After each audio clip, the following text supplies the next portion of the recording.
It's been nearly an entire month since the last top 10. Have you missed them? I know I have. It's been nice doing other videos, but let me tell you, it's nice getting back into what I do best, a Mario Kart top 10. I've done top 10 Mario Kart games, top 5 worst and best Mario Kart items, top 10 Mario Kart retro tracks, and top 10 Rainbow Road tracks. But so far, I haven't actually covered one game in particular. Since Mario Kart Wii is the best game of all time, anyone who disagrees will have to talk to my fist, I decided to have a look at the original tracks and see what I think are the coolest ones. Please note that this is my opinion, and opinions matter, believe it or not. So if you disagree, don't yell at me in the comments and call me things under the sun. Just calmly state your own opinion. Okay, Floral Sapiens? We don't want another essay with you criticising everything we do. Okay? Okay, savvy. I'm Tom from Nintendo Extremists, and today I'm going to be counting down the top 10 coolest Mario Kart Wii tracks.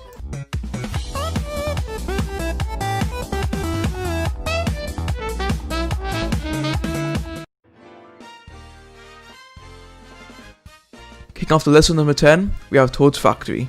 This is one of the 4 tracks on this list that hasn't been recreated yet, and is very popular amongst Mario Kart fans. This stage is very unique. For starters, we are in a factory, which had never been seen in the series before. That makes item boxes? Someone better make sure that Toad has been rigging the boxes, so he gets better items. And you know what? That reminds me.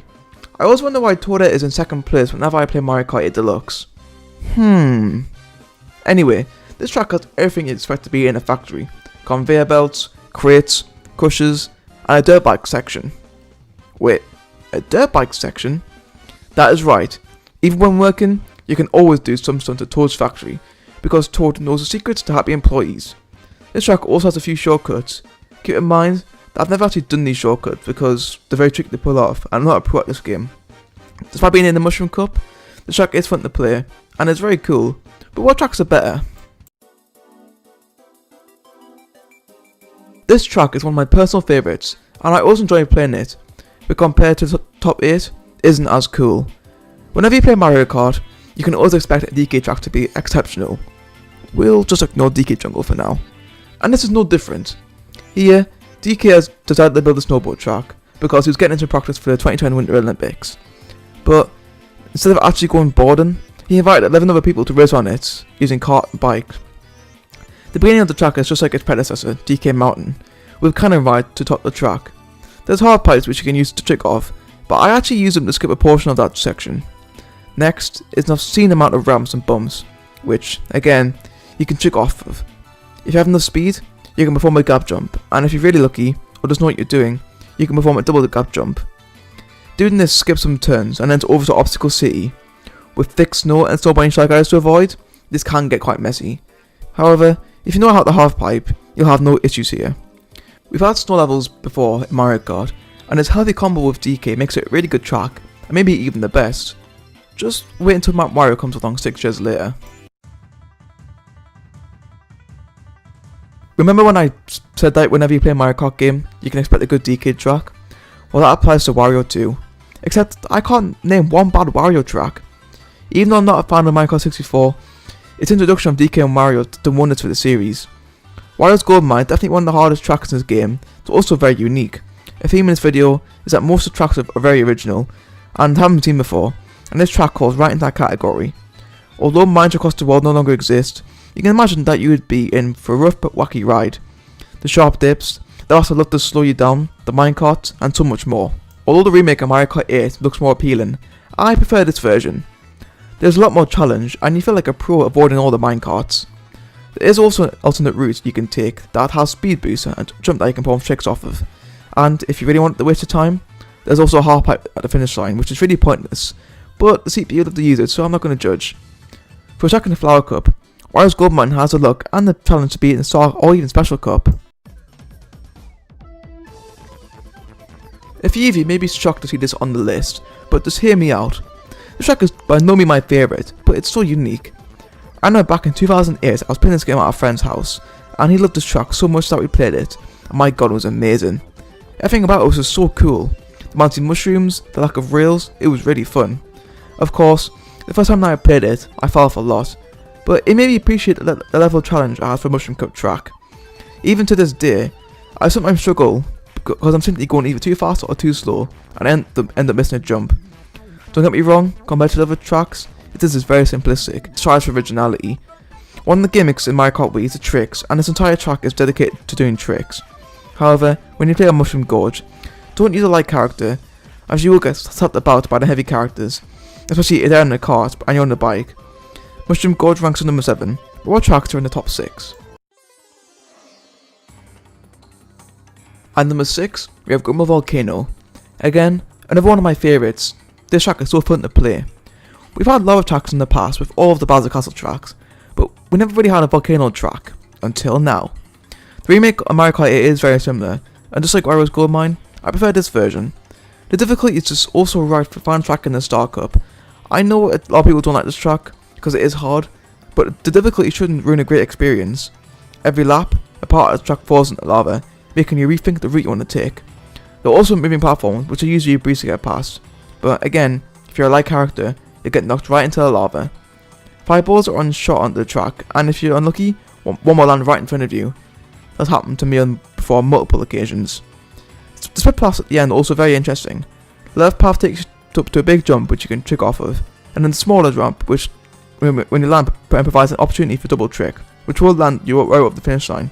The right path takes you to the small ramp, and in my opinion, isn't as fun as the left path. Into the top 5, and we have Bowser's Castle. This is, in my opinion, the best Bowser Castle track in the entire series, and let me tell you why. You begin the track by going down a sharp dip, and then you have to navigate your way over some wavy paths. Next, you need to get past some sharp turns, which can be tricky if you're not using an anti-drifting bike. To make things harder, there are thumps placed just in the right areas just to stop you. Once you've gotten past that, the fun truly kicks in, when you see a giant Bowser head that is spitting out fireballs. You need to use the half pipes here, since most of this section is covered in mud, and hit the fireball won't end well. You drive up a long spiral, and if you're skilled enough, you can skip the entire spiral by clicking through an upper wall. Did I forget to mention the music? It's not quite as good as Mario Kart 8 track, but it still kicks butt. Maple Treeway, the first track I ever played. This track brings back so many memories. The tracks we've seen so far all have a bit of excitement in them, but this track overall is just nice and peaceful. Here, you're racing in a gigantic tree, and it brings so many elements a tree has to offer. At the start of a race, a cannon shoots you to another tree, and you crash through leaves when you land. Next, have some pesky wigglers that can actually be a nuisance. They remind me of the train in Kalmar Desert, because you sometimes have to wait until you walk past, because it actually takes longer to try and drive around. In the track is definitely the best part, and as the final bandit says, it's a jack-off bridge. This gives you an opportunity to do many tricks as you constantly jump into the air. All over the track are leaf piles that contain either mushroom or banana. They usually have bananas in them, but if you find a mushroom, then say hello to a little advantage. Some of you may be shocked to see that this track only ranked 3rd in this list, as I know it's a fan favourite, but I just think that the top 2 look more appealing. If Coconut Mall doesn't accurately describe a mall, I don't know what does. Whenever I go to a mall, I'm constantly on my feet as there are tons of people walking, and you can't slow down or you'll be sorry. It's the same case in this track. If you slow down, you'll be lagging behind, and there are so many obstacles to avoid, like escalators and crappy drivers. My god, those drivers are so annoying. You feel like the Flash avoiding those cars. The music fits perfectly too. It sounds like the music you'd actually hear in a mall. There are fountains that you can trick off of, and so many ramps too. This track has a shortcut, which, again, I haven't attempted because I'm not a pro. Well, you now know what number 1 is, but we'll get that in just a minute. Koopa Cape is not your average water track. It almost feels like you're on a huge adventure. Most of the track is rushing water, which helps you along and also gives you a tiny speed boost. A dive into the underwater pipe is definitely the coolest part of the track, as you can either continue driving into the rushing water, or you can drive on the side. But come on, you're going to go with the water. There are some spinning electrical lines which you have to avoid, but they're a piece of cake.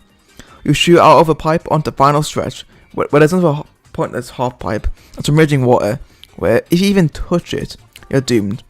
But now, let's go on to number 1 coolest Mario Kart Wii track. You probably already know what it is. Or do you? Have I gone with something different? Let's find out. Yeah, I'm sure you all saw this one coming, but are you going to argue with me? I didn't think so. I've already done a top 10 Rainbow Road tracks list, and this was ranked as my number 2, but here, it's gone one step further as our number 1. This track is just sensational, and so beautiful to look at.